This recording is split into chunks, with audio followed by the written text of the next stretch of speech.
Okay, I guess you can hear me just fine, can't you? Yes. All right. I don't even know our next speaker. We've met though. Matter of fact, the only reason we know him at all is because last December, Angela and I, we paid a call on the Washington Museum to get to know them better. Maybe, do something together with them. And they said, well, yeah, that's all fine and great, but you really need to meet this up and coming star, this historian of the area who grew up here. He's a serious historian, he got a degree in it.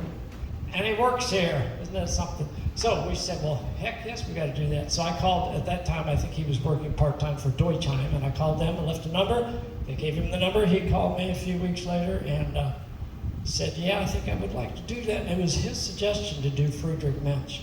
At first I said, I don't think so. Do Daniel Boone, everybody loves Daniel Boone.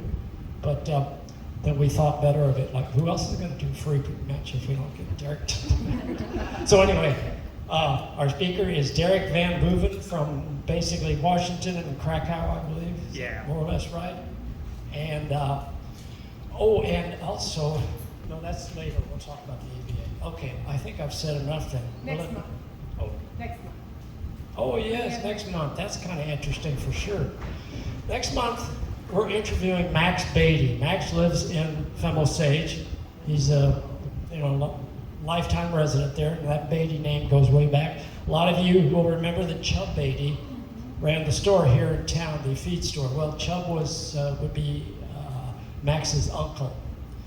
So anyway, he's our speaker, but then the plot thickens. After he agreed to do this, later on, a few weeks later, he said, you know what, I'm getting ordained on August 9th. He's speaking August 11th, but he's getting ordained August 9th there in Fennel Sage. And that is really amazing to me because I accidentally ended up in the last year or two studying UCC for some reason because I kept interviewing these people and they would throw a bunch of material at me to read. So now I'm suddenly very interested in that whole E&R, as they call it, Evangelical and Reformed, and that whole history. Well, anyway, so the church in Fennel Sage was the first one west of the Mississippi River. And it's steeped in history. I just read a whole book about it, but their life was not easy, these early pioneers there. Anyway, make a long story short, this famous church, for the first time, a person from Fennel Sage is being ordained in that building on August 9. That's a Sunday. It's at 3 o'clock, the public is invited. And then, lo and behold, 2 days later, he's going to do an interview with us. So we do appreciate that. Max sure seems like a good guy. We don't know him very well yet either, but we'll get to know him better. Anyway, I've said enough, don't you think? Sure, let's welcome Derek, it's all yours. All right. Well, thank you guys for the lovely introduction. As they said, my name is Derek VanBooven. I have lived in this area pretty much my entire life. Grew up in Krakow. If you don't know Krakow, Washington. It's a little tiny, not even technically a town outside of Washington. And yeah, I have lived in the area my whole life. History's kind of a lifelong passion for me. I attended university at Lindenwood in St. Charles, which was how I got my foot in the door of the Daniel Boone Home. For the first 2 years of me being out of college, I worked half the week at the Boone Home, and the other half I worked at Deutschheim and Hermann. So I went 40 minutes on opposite sides of the river, depending on what day it was. And Deutschheim was where I first kind of encountered Friedrich Muench, as well as a lot of the other prominent German figures here. And it's actually very ironic hearing that you guys are doing something with the Fennel Sage Church next month and Friedrich Muench this month, because he and his hated that church with a burning passion, and vice versa. So that is deliciously appropriate. But, without further ado, we'll dive right in. So you can see the title here is Friedrich Muench. That is the man himself there in his later years, that's not him when he came to Missouri. But I have titled him as the German radical of the far west. Now the radical part will explain itself as I go through here. Far west is because that was his pen name. That's what he called himself in his many many, many writings. Only a tiny fraction of which can I read, because despite working 2 years at Deutschheim, my grasp of the German language is still essentially nothing. But going on to the first slide here. So, Muench was born in 1799, which is an additional level of irony because, as I said, I worked at the Daniel Boone Home. 1799, that is when Daniel Boone arrived in this area. That is the year that Friedrich Muench is born. So again, irony. But he was born to a pastoral family. His father was one of the many different stripes of Lutheran pastors that were kind of all throughout Germany during this period. Preaching did not really pay the bills in full, though, so his dad did a bunch of different things when Muench was growing up. You know, he did odd jobs around town, he taught people, and you know, that was how they supported the family. So this was not by any means a rich family, but it was a well-educated one. And that is one of the things that in his autobiography, Muench talks about over and over and over again, is that he really admired his father. His dad taught him a lot, and that was why he was able to get higher levels of education later on, even though his family was not wealthy. It was because he was set up from an early age for that kind of academic success. And to kind of take over his dad's pulpit was what he was being reared for. Now, he only spent 2 years getting his higher education, again, because his family was not wealthy. So he was trying to speed through education as fast as possible at the college level to not deplete his family's funds. Which for me, that's one of the things that is most, at least for me, is most relatable about Friedrich is, you know, being a relatively recent college graduate, I've seen people do that. Not in 2 years, maybe, but I've seen people who pushed themselves to graduate early because they needed to financially. And their reaction to that was usually about the same as Friedrich's, which he talks about it in his biography. He says he hated it. He did not enjoy that kind of education because it was very, like, strict and regimented, and you didn't really question or debate your professors, you just repeated after them, which was not how his father had taught him. His father had always taught him in a way that was very open and engaging and open to questions, and so he did not react well to the setup of university in Germany, specifically in the state of Hesse, which you can see on the map here. Now, the last thing that I've thrown on this slide, and this will make sense towards the end, but I throw that in there for a reason. Something else he mentioned about his childhood was that his family had to quarter soldiers multiple times throughout his childhood. Which, if anybody's not familiar with the concept, that is essentially like when an army comes through, the soldiers don't necessarily have a building they live in, and they definitely don't stay outside. They just sort of are taken into, they go into the homes of local families, and those families have to house and feed them. And it was a situation that usually ended up in a lot of abuses, and Friedrich does talk about how that put a lot of strain on his family. 3 different armies came through when he was a child: the French, the Prussians, and the Russians, all within the span of his childhood. And that made a really big impact on him, and it impacted the way he thought about things when he got to the U.S. And we'll return to that later. Just remember, he grew up with soldiers in his home who they did not want there. So the next slide.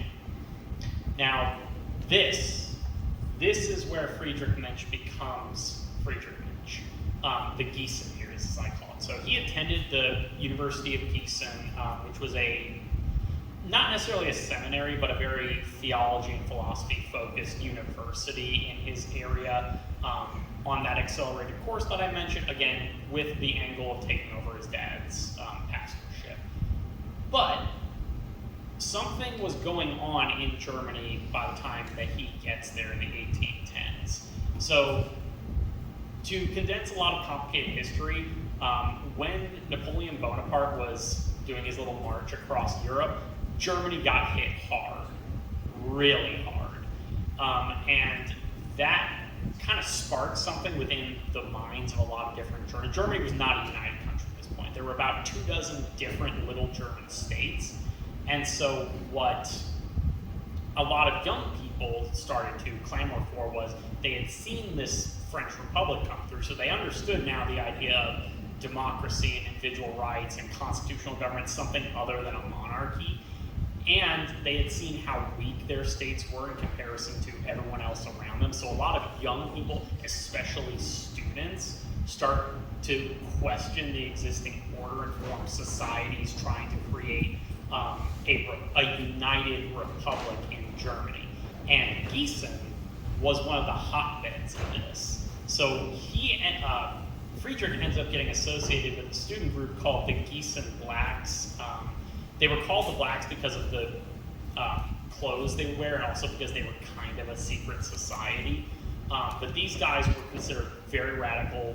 Multiple assassinations of local aristocrats and people who supported the existing order come out of that group, and he falls in with that society. You know, these are the people who organize the Würtburg, or the Warburg Festival in 1817. That's while he's a student. That is basically where a bunch of students go to this random castle that I think was vaguely associated with Martin Luther, and technically it's a festival. They're just partying, but they are also giving speeches and reading radical literature and raising toasts to the death of the monarchy and things like that.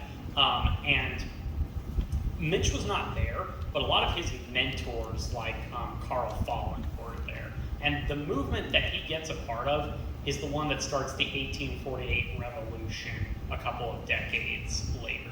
So if any of you have ever heard of the 48ers, the Germans around here, that's what that is.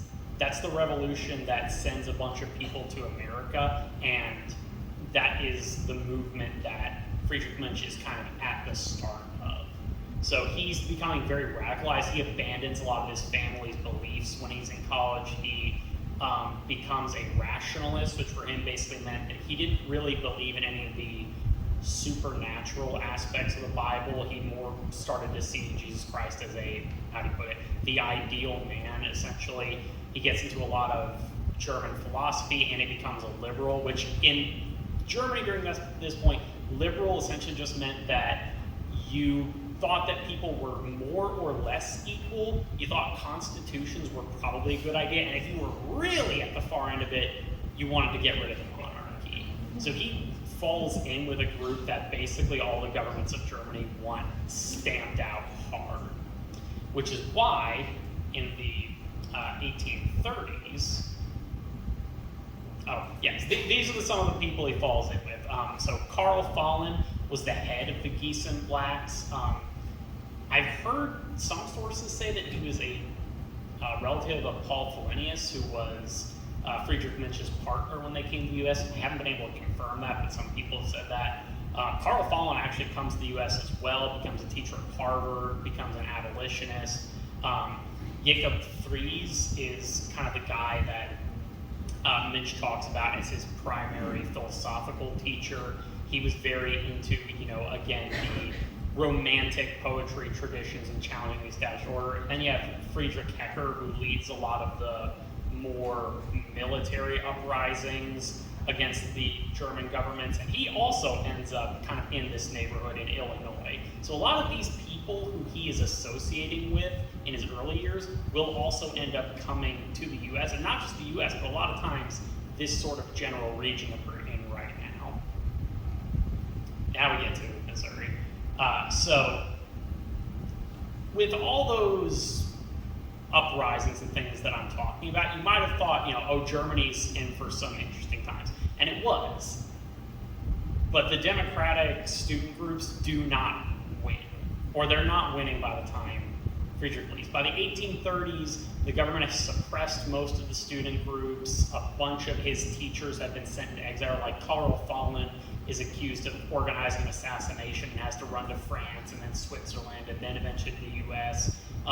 Friedrich Hecker's revolt gets put down very easily. And so by the 1830s, a lot of people throughout Europe are starting to think like, okay, the revolution's over. Democracy is not coming to Europe. And so because they don't see things changing anytime soon, and they're kind of seeing that they're probably not going to be able to just revolt, some people, Friedrich Muench among them, decide that it's just time to leave Germany. It's overpopulated, job prospects are bad, the government's getting more and more repressive, so they just want out. And so they organize what they call the Gießen Emigration Society in 1833. And what this was, so what they wanted to do, number one, was to support people to leave Germany. Because if you were going to head to the US, which was where most of them were going to go to, yeah, you could, if you were an artisan or maybe a decently well-off farmer, you can probably afford the boat ride, but once you get to Baltimore, New York, that's it. And it's very hard at this point to make a life as a new immigrant in these big eastern cities. So they want to get into the interior. They want to come to the Midwest, where there's cheap land, people need labor, the jobs for skilled artisans and farmers haven't been taken up yet. But to do that, they need to pool resources. So they're joining together as a group so that they can get to Missouri or somewhere in the Midwest.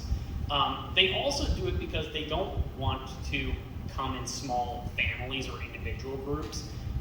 What Friedrich Muench is imagining is that he will get enough Germans to come out here with the society that they're going to form, ideally, a totally separate state of the Union composed of Germans, or at the very least, they're going to create a region where it is all German. You know, they can stay culturally German, speak their language. They don't have to assimilate with the English-speaking population. Basically, they can take all the political rights of the United States without having to lose their identity as Germans. So that's why they're forming this society. And they send out this declaration across Germany calling for a mass migration and kind of stating what their goals are and what they expect to do in the US. And you know, they're talking about they're going to form associated colonies. They're all going to work together when they get to the United States, and they're going to adhere to rationalist, liberal German principles when they get to the US. Basically, they're going to create in the US what they failed to create in Germany. Except that doesn't really happen, as we'll talk about in a second. Now, why do they come to Missouri? Well, as I heard some people talking about in the crowd earlier, Missouri was already kind of known to the Germans because of a man named Gottfried Duden, who visited the area in the 1820s, also was associated with the Boone family. Nathan Boone, who owned the house I work in, actually showed Gottfried Duden around the Femme Osage Valley. And Duden writes this book called A Journey to the Western States of North America and a Stay of Several Years on the Missouri River by Gottfried Duden. The title is even longer in German. I have a lot of beef with the way Gottfried Duden wrote. And he writes a super glowing view of Missouri. You know, he talks about how, you know, there's no poverty, there's no starvation, it's warm all year round, there's no snakes or insects. If you're a farmer, you only have to work a couple of months out of the year, and the rest of the year you can just devote to cultural practices. Gottfried Duden was either an idiot or a liar. I leave it up to you which. But there's a reason a lot of the later German immigrants call him Der Lügenderhund, the lying dog. But all that to say, Missouri's already on the German radar. It's a place they know about, and it still has a lot of unclaimed, cheap federal land. So that's why they end up here. And he literally, Friedrich mentioned, well, first off, when they arrive in the US, they don't actually arrive all at once. There's two groups. There's Muench and there's his partner, Paul Felenius, leading separate groups. One group gets to St. Louis first, wastes most of the money that was set aside for the entire group. And so by the time the second group comes, the society just sort of falls apart and they scatter and all go their separate ways. So the dream of this mega region or this separate state is basically dead on arrival. But they cobble together what they can, and Muench settles in the Dutzow area, very close to where Gottfried Duden had set himself up a decade or two earlier. So that's how he gets to Missouri. Oh, and that is the kind of opening statement of the Gießen call, as I'm referring to it. And again, you know, basically, you can see it here. it's essentially just saying that things in Germany are bad, we don't see it getting better, so we're going to go and create in the US what we could not make work in Germany for a bunch of different reasons. And it's ironic that they specifically state they're headed for the free states of North America. What they mean is just democracy there. But one of the regulations for the Gießen Society said that you could not be a slaveholder and be part of the society. Basically, they were not going to participate in the institution of slavery when they got there. You had to agree to that when you signed on before you could become part of the society. That is a big thing for them, and we'll return to that in a bit. But that's the start of their manifesto. So when it comes to creating this new society, again, they're a little bit behind, but I'm gonna look across here, make sure I got it. Yeah. So first thing that happens is they have to acclimatize. And I do mean that literally and figuratively. They all pretty much get sick when they arrive in Missouri. Missouri is much hotter and more humid than Germany is. So there's a lot of what they call summer sickness. And they also talk about the fact that working in Missouri is not like working in Germany. The soil is different, the trees and the plants are different. They talk about how much harder they have to work at everything than their neighbors because they don't know this area. And a lot of them are not necessarily farmers by trade. Like, we talked about what Friedrich Muench's pedigree is. His dad was a pastor. He's a university student. He grew up in the country, and he was a very, active gymnastics guy. So he's a little better primed for this than most of the people who are coming with him. But he's still got a big learning curve. And so he talks about how for the first couple of months, I think it was, or maybe even a year that he was here, that he was basically working from sun up to sundown, and he didn't have time to think about anything else. Which for him was really weird experience because this is a guy who's used to having a lot of thinking time. He writes a lot, but Missouri hit him hard at first. But eventually they get a small, sustainable farm started, and then he starts to turn to other things. For example, he starts providing school for local Germans, which is helping them, both just with their German education, but also teaching them to read and write in English, teaching them different skills that he thinks will be valuable in the area, especially agriculture. Muench was not a farmer by trade, but he devoured all the latest writings on agriculture, and so he became actually a very good farmer after a little bit, which my counterparts here will talk about more in their segment, so we won't focus too much on that. But he actually becomes a contributor to the Farmerzeitung, the Farmer Society, which is essentially, it's a magazine for agriculture. So again, he picks it up really quickly and then starts spreading it out to other people. You see that a lot with Friedrich Muench. He will pick up a skill and then run with it. Once he's established, he goes back to his kind of philosophical, political leanings, and he starts writing different books and pamphlets and opinion articles, basically, for newspapers from all over the area, like, for example, the Lichtfreund in Hermann, which was Friends of Light is what it translates to. That was a newspaper that existed specifically to try to spread rationalist, spiritual ideas. And that was the kind of stuff that got them into conflict with the Femme-Osage Church and most of the churches in the area, really. Basically, everybody who was not a rationalist hated them, and vice versa. Although a lot of their opponents will accuse them of being atheists, Friedrich Muench will swear up and down until the end of his life that he is a Christian. He just sees being a Christian as a philosophical thing. What he sees his kind of non-religious, non-spiritual Christianity, he sees that as the real one, and he will argue that his entire life. But he also writes for the Anzeiger, one of the big German papers in St. Louis. He will write for the Atlantis, which I believe is in New York. At times, he's even writing for newspapers all the way back in Germany. So this guy is getting around. He's a talented writer, he's a persuasive speaker, and he becomes more and more influential. That's where he picks up the pen name Far West, because of where he was living. In his autobiography, he claims that he never wanted people to know that he was far west, but people sort of leaked it. I'm 50-50 on if I believe that, but he gets a lot of acclaim as a writer. He also starts the Union of Freemen, which was a rationalist organization that's promoting things like anti-slavery principles, separation of church and state, an end to the Sunday laws, which regulated what you could and couldn't do on a Sunday. And that is a society that was founded more or less by him, existed for a couple of decades in Hermann and Augusta specifically. Those were the two strongholds of that organization.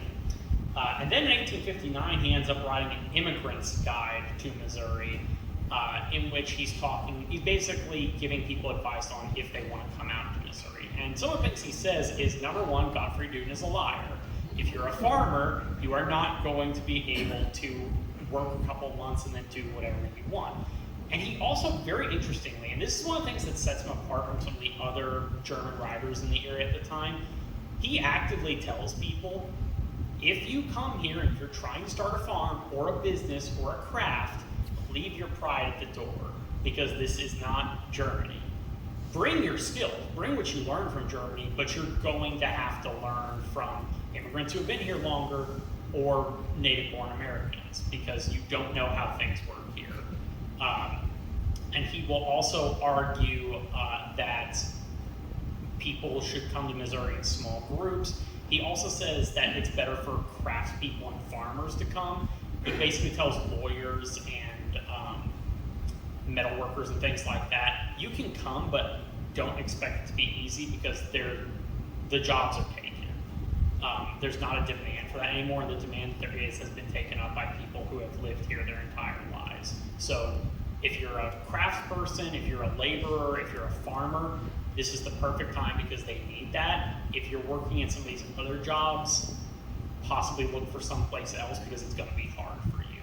So unlike a lot of the other writers who are super romantic about Missouri, and they're like really trying to sell it to get as many people as possible, Muench takes more of a like, here's the reality on the ground, here's what you need to do to succeed, and here's the things where, if this is you, maybe you need to find another place. And it's really well received. And there is a slight boost in immigration from Germany in the places that book is sold. So he's very busy in the years here. Now, like I said, to be a member of the Gießen Society, you had to be anti-slavery. What year are you talking about in that general area when it was here? Yeah. So they arrived in 1834. I'm basically talking about everything from the 1830s up to the Civil War, so like 1859, 1860. Thank you. Yep. Should have put that up there. That's my bad.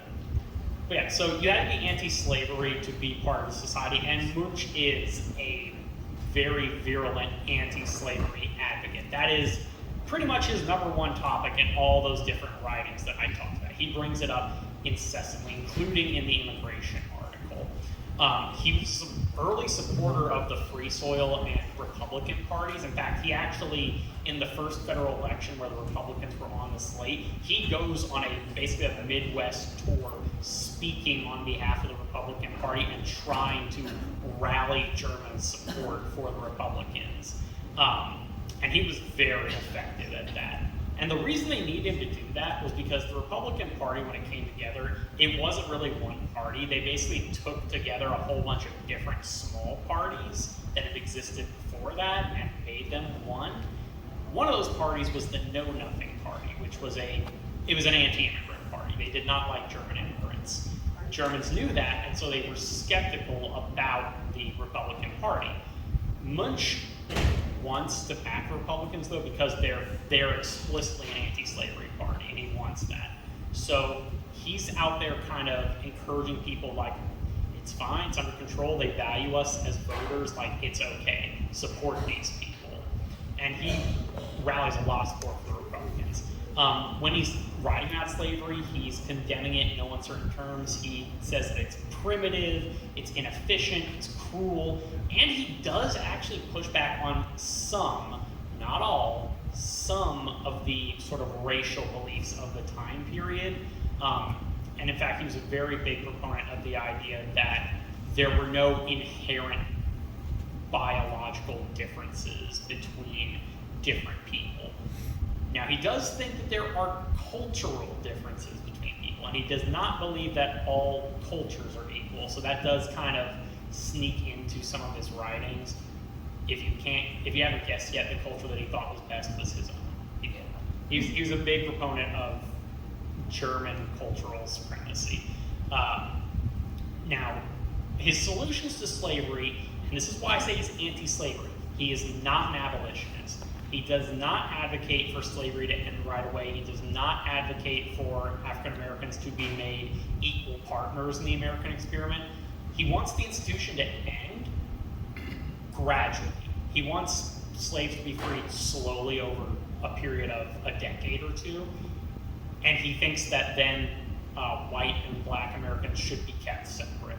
So he would have been a supporter of what we would call today segregation, and he supported the idea of colonization for African American people back to areas like Liberia. So he is against slavery, but he is not necessarily an abolitionist, and his ideas definitely do not map onto what we in the 21st century would think are very obvious conclusions that you could draw from that. So he is still a man of his time, and probably the biggest example of that. So remember I said, you had to swear as part of your sign-up for the Peace Society that you would not own slaves in the United States.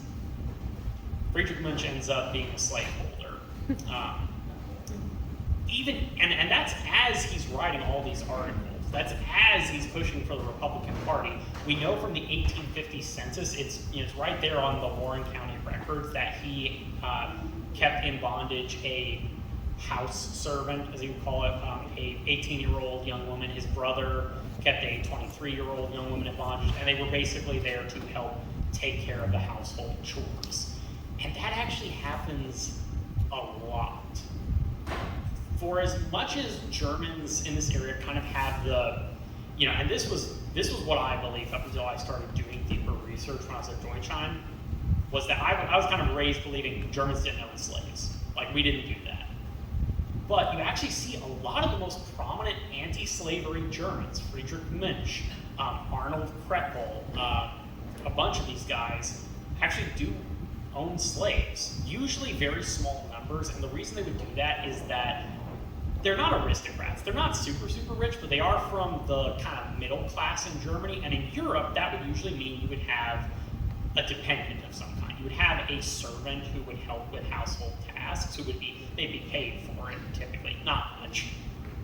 But you couldn't get people to do that in the US, is what they found out. And they write about this all the time, is that German immigrants won't do it because they came to the US to not have to do that. And white native-born Americans will not do it because they see those kinds of menial tasks as the work of enslaved people. So they talk about it all the time, like, oh, we can't get laborers, we can't get help, nobody will do it because they think that slaves are supposed to do it. And so a lot of these guys, even as they're writing all these things about how slavery is evil and primitive and wrong and it should go away, kind of buckle and enslave people in order to maintain the level of comfort in their houses that they had gotten accustomed to back in Germany. So it's a pretty big point of hypocrisy, and that will bite them during the Civil War. But speaking of the Civil War, as the Civil War ramps up, like I said, Friedrich Muench and other German radicals like him do a really good job of rallying the German population in Missouri to the Republican Party, especially around here and in the St. Louis region. And so they become really strongly associated with abolitionism, with the Union, which makes their slaveholding neighbors more hostile to them, which makes the Germans more hostile to slaveholders, and you can imagine the feedback loop here. So when the war begins, German radicals have already kind of predicted it, and they immediately begin recruiting efforts for the Unions in their bars, in their Turner clubs, in their houses. They turn out in huge numbers for the Union. And that's as true of Friedrich Muench's family as anyone else's. His two youngest sons, Ferdinand and Berthold, I think there's actually a picture of Ferdinand over there, serve in the U.S. Army. Both of them were originally part of the Home Guard, and they are at Camp Jackson and Wilson's Creek. Now, the one I'm going to zero in on there is Camp Jackson.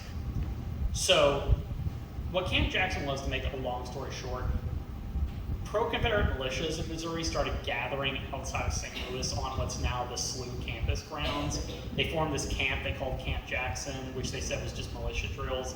They were planning to take the St. Louis arsenal, which would have meant that Missouri went to the Confederacy, that pretty much without question.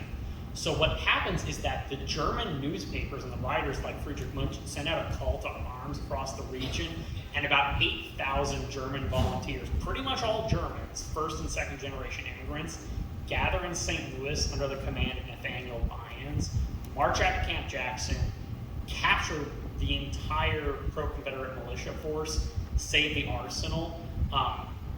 In my opinion, that is the most significant thing that happens in Missouri during the Civil War. That one day, in my opinion, there are people who disagree with me on this, saves Missouri for the Union. And in fact, Ferdinand was actually in one of the units that saw the first Civil War casualty, which was a man named Captain Blankowski from, I believe, Franklin County. So these guys are right in the thick of the action. One of the brothers is actually killed at Wilson's Creek, and the surviving members fight all through the Civil War. During the Civil War, Friedrich Muench is actually elected to the state senate, and so he's going to spend the whole war pushing for emancipation and harsher measures against Confederate sympathizers, and he's one of the big people who ends up pushing through the ordinance to abolish slavery in Missouri, which ended slavery here by state statute, because being a loyal state, we weren't subject to the Emancipation Proclamation. So that is one of his biggest accomplishments in the legislature. And they paid for that.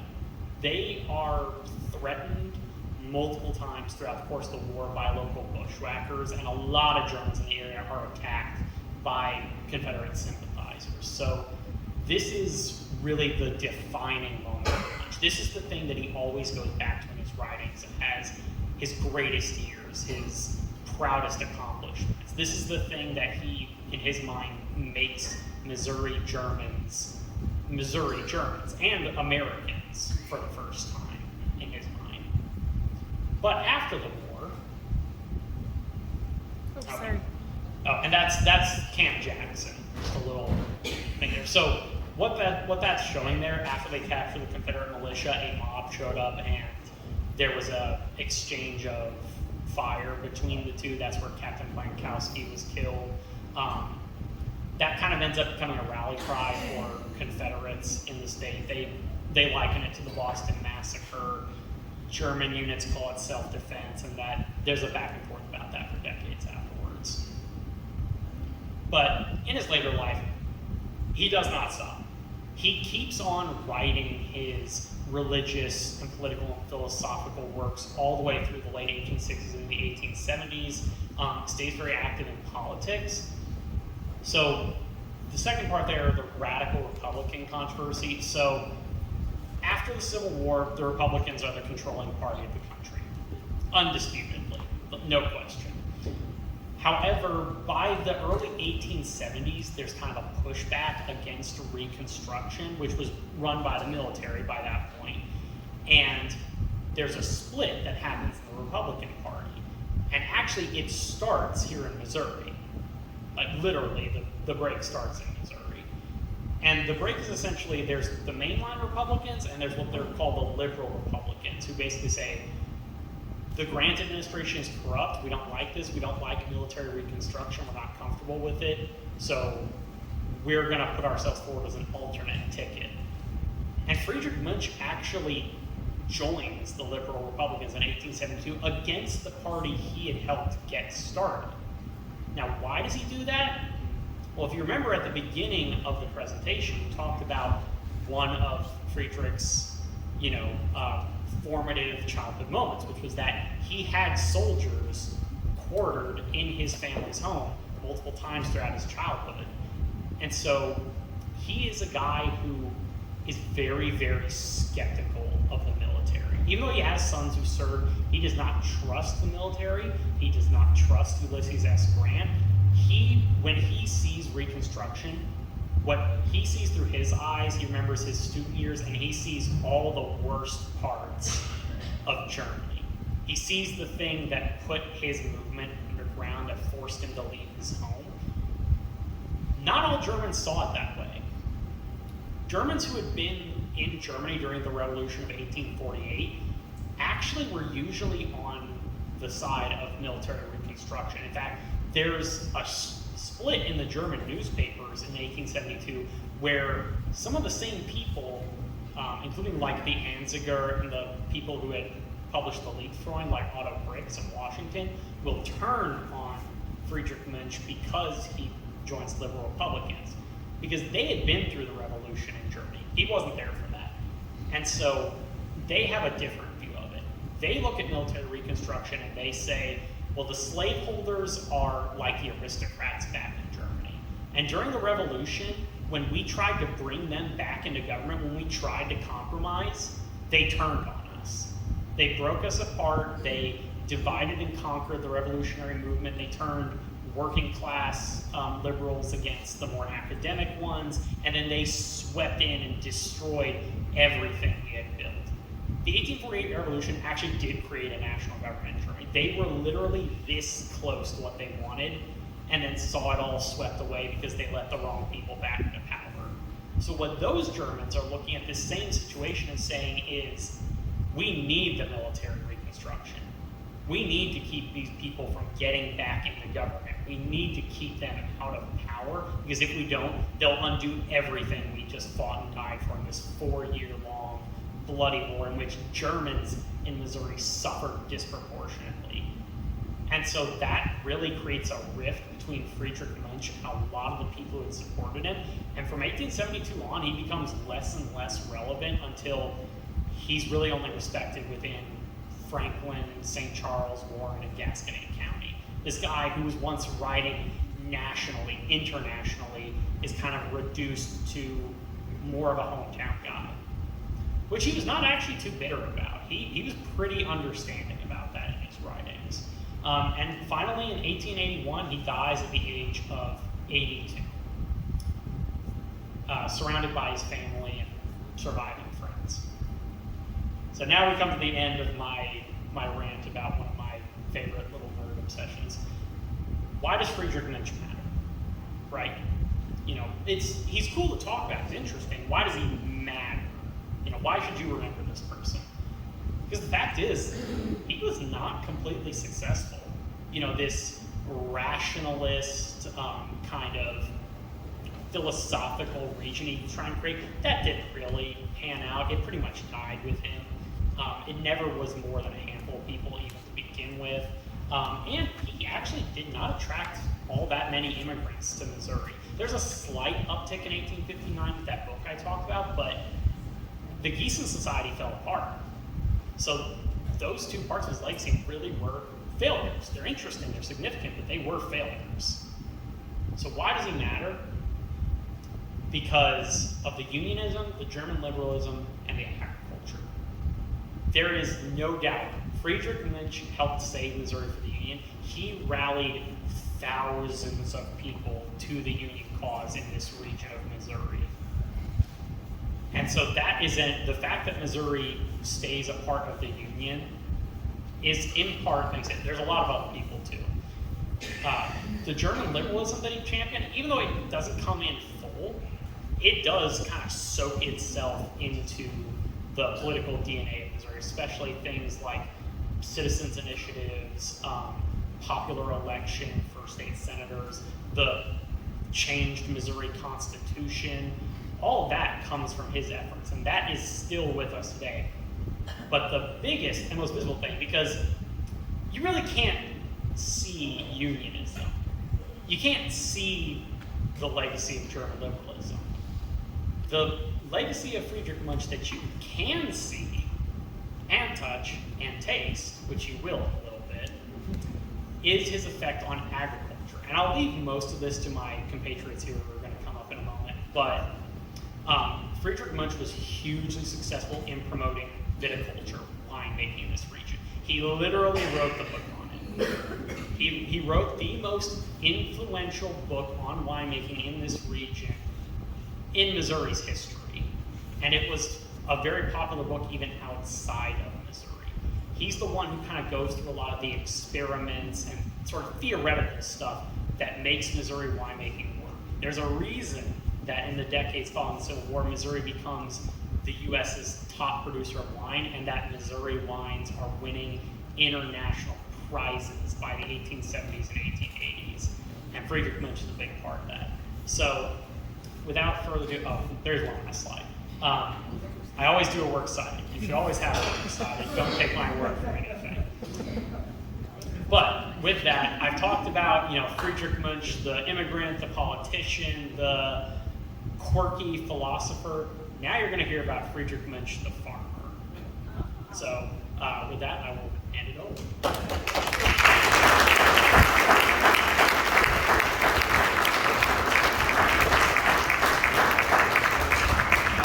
I wasn't going to say anything, but that was amazing.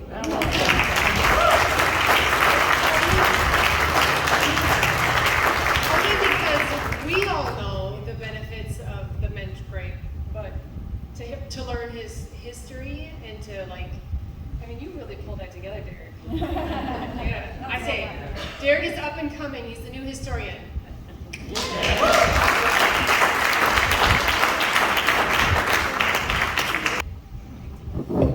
Okay, before we get to the grape, we're going to look at a bigger picture of the grape. The AVA, this, I think, is our 46th anniversary of this becoming the first American viticultural area. And it happened right here in this building. So it's kind of like we're pulling everything together here. The building, you guys, the grapes, and Friedrich Muench. We had curtains, felt lights. And the same curtains. Yeah, no. Same spot though. Yeah. All right, go ahead, Paul. Plate buyers. Okay, so anyway, now I think we are going to talk a little bit about the grape. Now, Derek, we fooled Derek in thinking we were going to say anything organized about farming, and not likely. But let's talk a little bit about the grape. We made a field trip over to Bill Sadler's place, I don't know, last week. And so he showed us the difference. For instance, The one on the right. this would be the Muench. And the other one is a standard variety out here. I forget now what it was. It was Vidal. Do you remember, Fred, what the other one? Chamberson. Okay. And it was quite a difference. And then you look at the vine itself, and that row is several rows, but they're very bushy compared to other grapes. Just grow sparse, but not this Muench. It was all over the place. This is just an example of what we're going to do tonight. We're going to try some rosés from Terravox Winery. Terravox is over there around western Missouri. It's north of Kansas City, and they grow varieties you've never heard of, but they're from Missouri. What you got there? I can't really quite make that up. Oh, that's his book. Yeah, so he, like Derek said, he wrote the book on the subject, and he was so famous that in 86 rather, this guy named T.V. Munson down in Texas was starting all kinds of varieties and maybe saving varieties for all I know. But he developed one, and he named it after Friedrich Muench because Friedrich was the man. So, you agree with anything I said, Fred? Okay. There you go. But, oh yes, this is kind of cool too. What was that again? That was a share. A share in Friedrich the Muench? Augusta. Yep, his name's right on there. Oh, and Friedrich, that was his share, huh? All right. He's in the big leagues.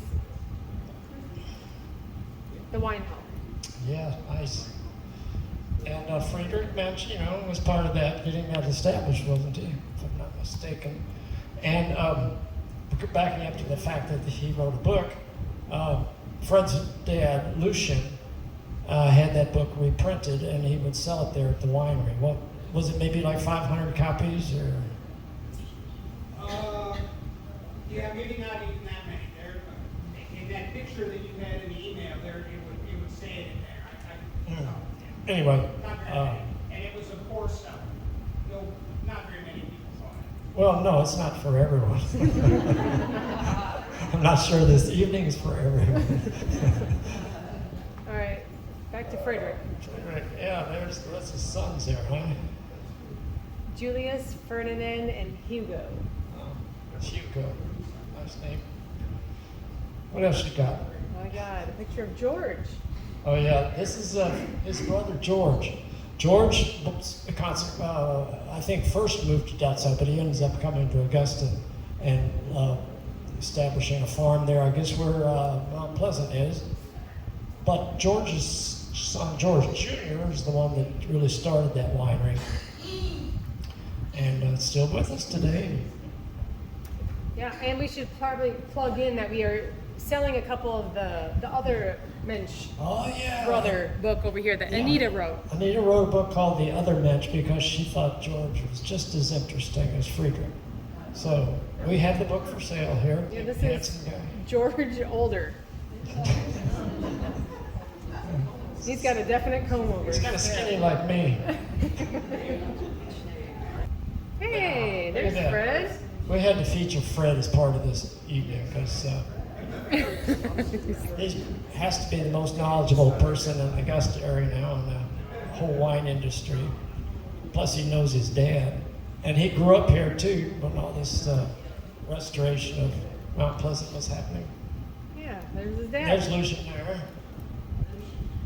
There's a lot of information in the wine book over here, the really big book on the table. That's usually at the Augusta Museum, but we found a lot of information in there. It's a huge book. It's yes. big.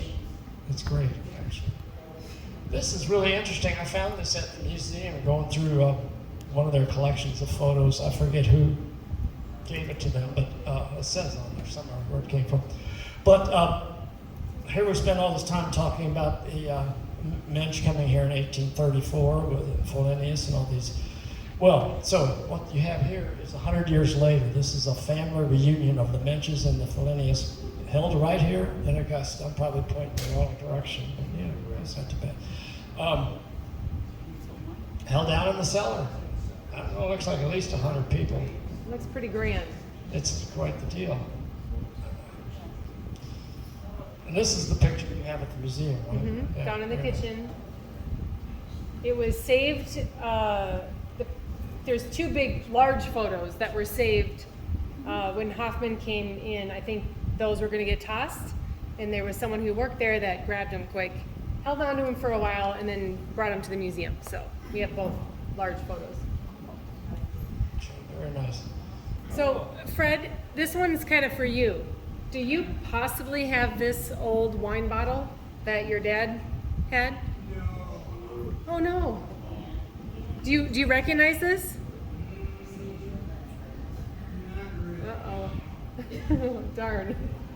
Last line would be true if there's a Vanderman relative here. I'm going to insult them. I don't mean to, but it said that Bill Vanderman had the bottle, and when his family moved, he sold it to Lucian, which is definitely true because Bill was really mad the whole time that he had kind of sold the winery. He sold it too cheap. He came back a couple months after he sold the winery and grabbed a ladder that was underneath the porch, and then he would kind of come and grumble every so often when he'd come back. Nice guy. I thought, no, he just, he probably had that bottle and thought he was worth $20 or whatever he had. So it was well worth having, but I sure don't remember. Okay. Okay. Sorry. Is Bill Sadler here? Ah, there he is. Hey, Bill. Bill, would you like to just take this microphone away from me for just a little while? Come on, Bill. Come on, Bill. Well, we wanted to connect because of the locals that your father. So go ahead, Bill. Okay. So my father, I guess I'm speaking with about 30 seconds warning here, so be careful a little bit. But my father was a very, very avid fan of culture and historical presence in the community, and that made a big deal and was a big thing to keep. So I know he worked with the state to get Augusta on the registry and that for restoration, and then he, I think, lived to that claim and began to try to restore some of the buildings here in Augusta, and that was one of his And projects to do so. For the record, tell everyone who might not know what building that is. Well, No. I'll let you do it, I'm not sure I got this. Well, we call it, everybody calls it sharp corners. But That's the red brick. Red brick, Inn. yep. No, No, the silly goose. What was the silly Silly goose? Goose was, Recent, yeah. it was the Silly Goose for a while and a number of things. Ashley's Rose, but Ashley's Rose was the there you go. Right. It was Rocky Stabber. That one, yeah. It was Rocky Stabber. But I think it was, what made it famous was when we were a river town, this was one of the places, Yeah. I don't know, 50 cents or 10 cents, you could buy a bed and a place to sleep for the night kind of began. Yeah. So that was what began that. So We he was wanted- very proud of that. Yes, and we wanted to highlight that part, but we'll go back to the wines for you. Oh, so what you're looking at are Fred and the team here, my daughter, and the 4 rows, I'll try to point. These are the 4 rows that they're referring to, and can you all hear me without the microphone? Yes. He is absolutely right. There's close to 400 plants. We were asked to kind of save it, and I sit on the Missouri Wine and Technical Committee. And one of the big things Missouri's trying to do is maintain a diversity of a variety of a lot of the varieties that I'll say have gone away or whatever. Globally, if you're not aware, I looked this up years ago. In the world, we make wine out of over 10,000 different grapes. You might be able to name 50 on a good night or whatever, but there's 10,000 grapes, and there's a lot of them that are pretty obscure. You mentioned a couple people that do that already. But so I wanted to hold on to the Muench. There's actually a row in here called Missouri Riesling as well. So trying to hold on to the genetics, because once they're gone, they're very, very hard to get back. And you never know with what we're dealing with climate and everything that's going on, what genetics we're going to want and where wine growing is going to go and change. You can enjoy the heat with summer and what we're doing with. So we've been very excited about having the grapes. And we've learned they grow, and Paul, I think Paul's still here, but they grow. I know nothing about it though. What my comment would be is my comment to you would be is all the grapes we grow, they all grow a little differently. Everyone grows a little differently. And you have to remember when these grapes were being developed, there were no insecticides, there were no fungicides, there weren't many ways you could, so they had to learn how to survive and deal with pests and all the problems that we had here in the area without the benefit of some of the other benefits we had. So that represents the Muench grape. It's a nice grape. It's easy to grow in one regard. In fact, it's almost too robust. We have to do some things to try to get a little less leaf on it if we can. So anyway, I'll ask this, and maybe I shouldn't yet. Anybody got any questions they want to ask about? I do, because I Yeah. was confused, Bill, when we were talking about, I thought Muench was the original Thank you. German grape that came over and they brought clippings. But then the young man did the presentation Derek, that the Muench grape was named after him. Yeah. What grape was it? Like, was He was already dead when Right, but did it come from America or did it? Texas, Okay, so a guy it named, was an American grape, just named after a German. yeah, but Fred, do you remember what this is Yeah, crossed I'm with? confused. Well, it was named to honor Muench, not, Okay. he didn't have anything to do with it. And Paul and I were talking the other day, and it was probably never ever grown here until the 70s. I read that it was So grafted. even though Muench had a winery and there was a grape named Muench, obviously without the internet and just the Pony Express moving information back and forth, it was probably never grown. yeah, that surprised me. I think I was even spreading false information saying it was, but I think I did too. Lucian brought it here. Yes. So what kind of grape is it? Okay. Is it a hybrid? Is it? Well, yeah, it's a blend between Neosho, I think Fred told me, and Herbamont. Somehow those two are brought together, Herbamont and Neosho. It is a red grape. I think we've learned that by some accident, it was put into ports, And we have learned that it does work right good, works very well in producing a port wine, which is a fortified wine. And that's sort of kept its, I'll say its history or its place in the winemaking. Thank you. It has really made it part of why it's pretty unique to have. Where's the shoe, what Mount Pleasant Planet, where's Yeah, they're on Shell Road. And I'm sure that you can't remember the year, because I'm sure you're about this big. Yeah, no, Angela has a picture of a label, and the vintage is 75, so that would have been, the grape could have been planted 71 or 72. So that block is gone now. Right. And there's 2 acres that are on the opposite side of the road, on the east side of the road, which is going to That's the thing. And, Randall Holtz came to me 10 years ago, or whenever the town entrance block of whatever you want at the entrance sign there, and he got concrete vines from his dad. And all we got, where did Randall come from? Alabama. So both sides were planted in concrete vines, and the concrete vine on the north side of that entrance died. And he says, "Can you get me a couple of grapevines?" I said, "I've got this whole thing. On the right side is Muench planted, that's possible." Oh, cool. So we've enjoyed growing the grape. It's been fun to have, and it's certainly a unique grape. Last little piece we've not talked about, the Wine and Grape Board goal is to grow a number of different varieties. They're still testing, and the Muench grape was one that they came to our vineyard and grabbed cuttings for to propagate in what we'll call an experimental vineyard, where they're growing 12 to 15 plants of anywhere from 30 to 40 different varieties, actually from all over the globe, to look at what grapes in the future may grow very well in our area. This is an incredibly unique soil type. I won't get into geology and where the Missouri River and all that comes, but we really do live in an area, this is not a joke, of where soil type and minerals in a microclimate and all of that really do form the ability of why grapes did very, very well here in that heyday, and why this is still a very, very unique area for growing grapes, just no different than any other. I would say it's not been marketed as well, or whatever you want to say, but it may not live up to some areas, but it is a unique area. It is just not somebody's wish and dream that that's true. It historically and I guess factually has a lot of unique features that make it a viticultural area, and it is the first one in America. Thank you, Bill. Thank you. That was great.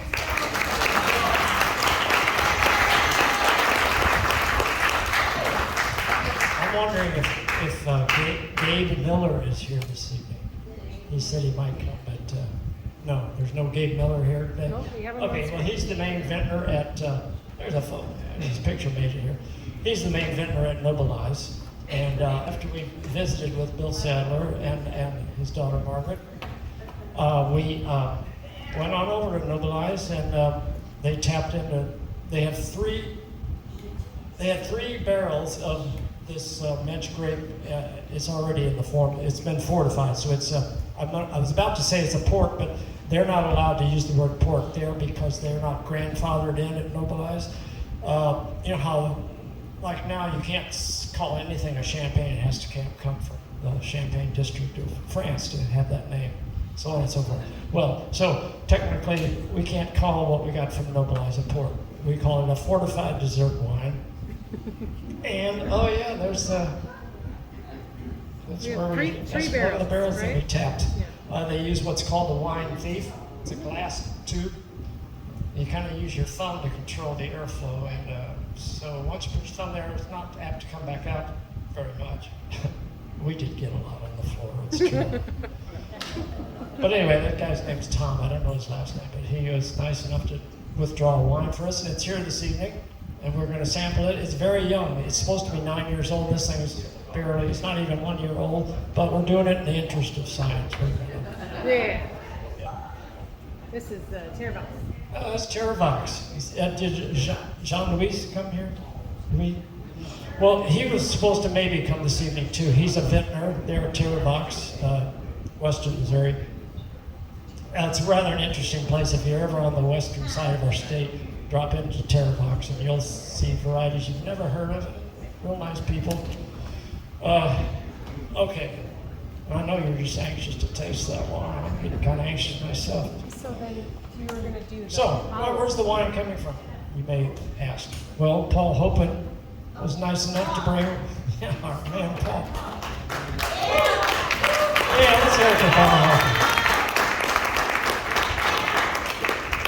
In some ways, Paul reminds me of Fred in the sense of bloom where you're planted, and they both have bloomed here, I'd say, in a big way. So, Paul brought us a bottle of port, and he can say port, they can there, from Augusta Winery and Mount Pleasant, one from each. And we're going to have those this evening.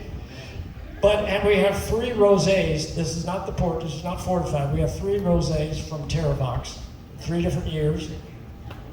So, I don't know, I think it's going to be fun. But there's our owl friend, Augusta Owl. By the way, is Tom Niemeyer here this evening? I didn't see Tom Niemeyer. Because he didn't make it. Well, anyway, his owl made it. Right there. This owl was designed and built by Tom, and even with schematics, he handed me schematics for it and everything. He's a very thorough kind of a guy. And the reason this owl has a job, actually, he collects donations for us. If you put money in front of him, he'll flap his wings and go, "Who cooks for you? Who cooks for you?" You know, that sort of thing. And he happens to be on our new sign. Yes, if you look outside, have you seen our new sign yet? Yay. How can you miss it, huh? Hey, listen, I learned something new tonight. This woman from Chesterfield told me that they also have a Muench port at Defiance Ridge. I had no idea that they. So I asked who's growing their grape, and I don't think she had a way of knowing. Fred, do you have any idea where? Okay. I bet you gets around. Well, then why don't we just taste some wine? Yeah, I think that's it. Is Julie still here? On your night off, do you pour wine or?